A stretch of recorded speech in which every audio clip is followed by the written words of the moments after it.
Assalomu alaykum, kanalimizni kuzatuvchilari. Bugun sizlar bilan mana shu koreyskiy abaya fasonini qanday bichilishini o'rganamiz. Birinchi andoza chiqarishdan boshlaymiz.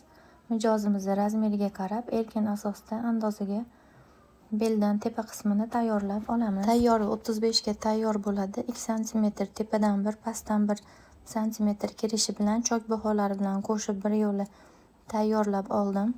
Jami bo'lib yelkadan bel qismigacha 37 sm da andoza tayyorladim. Bo'yin o'yindusi uchun standart o'zgarmas razmer 7 sm o'tib olamiz.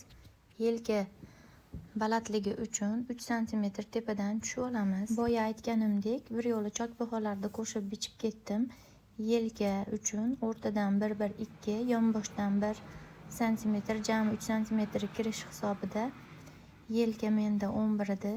4 sm oshiqroq, o'zi 3 qo'shish kerak. 4 sm oshiqroq qilib yelkani 14-15 sm oldim. Yelka kengligi uchun 3 tushgan joyimizdan 17 sm tushdim. Shu 17 tushgan joyimizga yelka kengligida o'lchab, chok baholarni qo'shib chizib olamiz. Yelka kenglik 40, 2 bo'lsa 20, 20 ga o'rtadan 1-1, chekkadan 1, 3 sm, jami 23 qilib belgilab oldim. Proyma uchun, qo'ltiq uchun tepadan 22 sm tushdim. Proymaga tushgan 22 santimetrimizga ko'krak aylanani 4 ga bo'lib 3 sm chok baho qo'shib belgilab olamiz. Menda ko'krak 25 edi, 3 sm bilan 28 sm bo'ldi. 28 deb belgilab proyma hosil qilib olamiz. Ko'pincha andoza chiqarayotganda bir yo'la chok baholarni qo'shib bichib ketaman. Materialda osonroq bichilishi uchun. Mana proymamizni chizib oldik. Endi belni ham 4 ga bo'lib 3 sm chok baho qo'shib chizib olamiz. Beli 88 edi, 4 ga bo'lsak 22, 3 sm chok baho bilan 25, 25 ni belgilab ko'krak bilan tutashtirib olamiz. Endi vitichka oralig'imizni 2 ga bo'lib 18 da 2 ga bo'lsak 9, 9 ga 2 sm chok baho qo'shib oralig'ini 2 sm kenglikda 11 da belgilab olamiz. Tepadan esa yelkamizga 10 sm o'tamiz. 10 sm o'tib turib, shu 10 bilan vitichkani oralig'ini tutashtirib qo'yamiz. Deyarli andozamiz tayyor.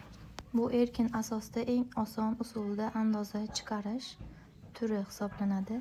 Asosiy qismlarini chizib oldik. Endi bo'yin o'yindisini ochib olishimiz qoldi. Bo'yin o'yindisi pastga, orqa uchun 3-4 sm standart, yonboshga esa 7. Buni xohishingizga qarab yonboshga dekolte, lotka qilib o'yishingiz ham mumkin. Oldi uchun 15, 14, 17 sm da mijozni xohishiga qarab chizib olamiz. Mana oldini ham orqani ham shu bitta andoza asosida chizib olib, keyin materialga bichayotganda orqa oldini alohida o'yib olamiz. Shu andozani o'zida dekolte, lotka fasonda ham ko'rsatib o'tib ketdim. Yonboshga eng minimal kichik razmerda 2 sm yoki mijozingizni xohishiga qarab 3-4 yonboshga o'yishingiz mumkin. Men 2 sm ochiqlikda dekolte qilib o'yib oldim. Mana andozamiz ham tayyor. Bu koreyskiy abaya bo'lganligi uchun rossiyskiy razmerda 46, 48, 50, 52 gacha bo'lgan razmerlarga tushaveradi.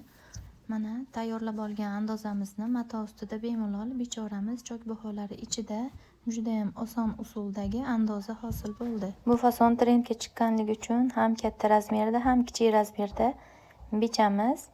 2 xil razmerda andoza chiqarib oldim. Siz ham andoza tayyorlab ko'ring. 2 xil, 3 xil razmerda. Mana ko'rganingizdek andozalarni oson usulda chiqarib oldik. Endi bularni keyingi videolarda yana ham oson usulda bichishlarni ko'rsatib o'taman. Kanalimga obuna bo'lib, reaksiya qoldirishni unutmang.